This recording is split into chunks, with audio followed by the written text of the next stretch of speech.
दक्षिण प्रदेश के एक प्रसिद्ध नगर पाटलिपुत्र में मणिभद्र नाम का एक धनिक महाजन रहता था। लोकसेवा और धर्म कार्यों में रत रहने से उसके धन संचय में कुछ कमी आ गई, समाज में मान घट गया। इससे मणिभद्र को बहुत दुख हुआ। दिन रात चिंतातुर रहने लगा। यह चिंता निष्कारण नहीं थी। धनहीन मनुष्य के गुणों का भी समाज में आदर नहीं होता। उसकी शील कुल स्वभाव की श्रेष्ठता भी दरिद्रता में दब जाती है। बुद्धि, ज्ञान और प्रतिभा के सब गुण निर्धनता के तुषार में कुम्हला जाते हैं। जैसे पतझड़ के झंझावात में मौलसरी के फूल झड़ जाते हैं, उसी तरह घर परिवार के पोषण की चिंता में उसकी बुद्धि कुंद हो जाती है। घर की घितेलन कचावल की निरंतर चिंता प्रखर प्रतिभा संपन्न व्यक्ति की प्रतिभा को भी खा जाती है। धनहीन घर श्मशान का रूप धारण कर लेता है। प्रियदर्शना पत्नी का सौंदर्य भी रुखा और निर्जीव प्रतीत होने लगता है। जलाशय में उठते बुलबुलों की तरह उनकी मान मर्यादा समाज में नष्ट हो जाती है। निर्धनता की इन भयानक कल्पनाओं से मणिभद्र का दिल कांप उठा। उसने सोचा, इस अपमानपूर्ण जीवन से मृत्यु अच्छी है। इन्हीं विचारों में डूबा हुआ था कि उसे नींद आ गई। नींद में उसने एक स्वप्न देखा। स्वप्न में पद्मनिधि ने एक भिक्षु की वेशभूषा में उसे दर्शन दिए और कहा कि वैराग्य छोड़ दे। तेरे पूर्वजों ने मेरा भरपूर आदर किया था, इसीलिए तेरे घर आया हूँ। कल सुबह फिर इसी वेश में तेरे पास आऊंगा। उस समय तू मुझे लाठी की चोट से मार डालना, तब मैं मरकर स्वर्णमय हो जाऊंगा। वह स्वर्ण तेरी गरीबी को हमेशा के लिए मिटा देगा। सुबह उठने पर मणिभद्र इस स्वप्न की सार्थकता के संबंध में ही सोचता रहा। उसके मन में विचित्र शंकाएं उठने लगीं। न जाने यह स्वप्न सत्य था या असत्य, यह संभव है या असंभव। इन्हीं विचारों में उसका मन डामाडोल हो रहा था। हर समय धन की चिंता के कारण ही शायद उसे धन संचय का स्वप्न आया था। उसे किसी के मुख से सुनी हुई यह बात याद आ गई कि रोगग्रस्त, शोकातुर, चिंताशील और कामार्त मनुष्य के स्वप्न निरर्थक होते हैं। उनकी सार्थकता के लिए आशावादी होना अपने को धोखा देना है। मणिभद्र यह सोच ही रहा था कि स्वप्न में देखे हुए भिक्षु के समान ही एक भिक्षु अचानक वहां आ गया। उसे देखकर मणिभद्र का चेहरा खिल गया। सपने की बात याद आ गई। उसने पास में पड़ी लाठी उठाई और भिक्षु के सिर पर मार दी। भिक्षु उसी क्षण मर गया। भूमि पर गिरने के साथ ही उसका सारा शरीर स्वर्णमय हो गया। मणिभद्र ने उसका स्वर्णमय मृतदेह छिपा लिया, किंतु उसी समय एक नाई वहां आ गया था। उसने यह सब देख लिया था। मणिभद्र ने उसे पर्याप्त धनवस्त्र आदि का लोभ देकर इस घटना को गुप्त रखने का आग्रह किया। नाई ने वह बात किसी और से तो नहीं कही, किंतु धन कमाने की इस सरल रीति का स्वयं प्रयोग करने का निश्चय कर लिया।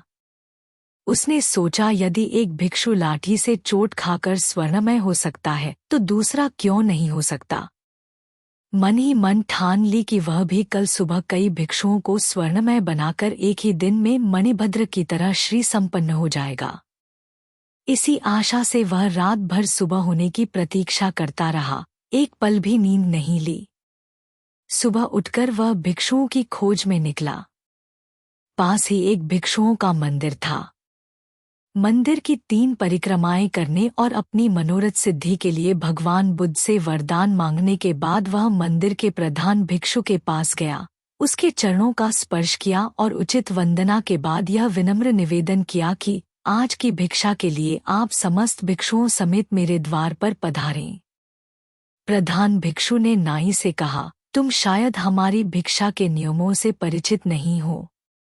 हम उन ब्राह्मणों के समान नहीं हैं जो भोजन का निमंत्रण पाकर गृहस्थों के घर जाते हैं।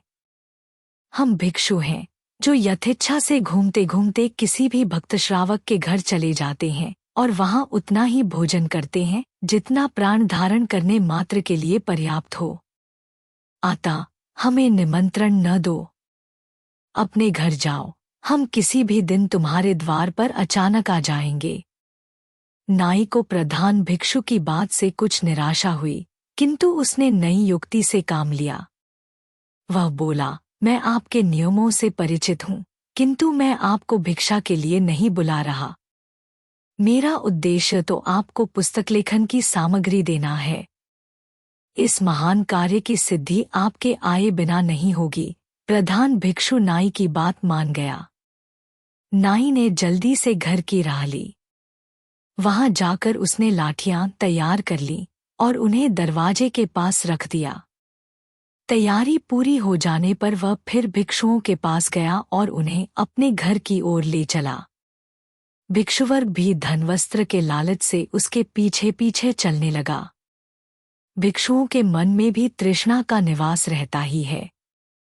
जगत के सब प्रलोभन छोड़ने के बाद भी तृष्णा संपूर्ण रूप से नष्ट नहीं होती। उनके देह के अंगों में जीर्णता आ जाती है, बाल रुखे हो जाते हैं, दांत टूटकर गिर जाते हैं, आंख कान बूढ़े हो जाते हैं। केवल मन की तृष्णा ही है जो अंतिम श्वास तक जवान रहती है। उनकी तृष्णा ने ही उन्हें ठग लिया। नाई ने उन्हें घर के अंदर ले जाकर लाठियों से मारना शुरू कर दिया। उनमें से कुछ तो वहीं धराशायी हो गए और कुछ का सिर फूट गया। उनका कोलाहल सुनकर लोग एकत्र हो गए। नगर के द्वारपाल भी वहां आ पहुंचे। वहां आकर उन्होंने देखा कि अनेक भिक्षुओं का मृतदेह पड़ा है और अनेक भिक्षु आहत होकर प्राण रक्षा के लिए इधर उधर दौड़ रहे हैं।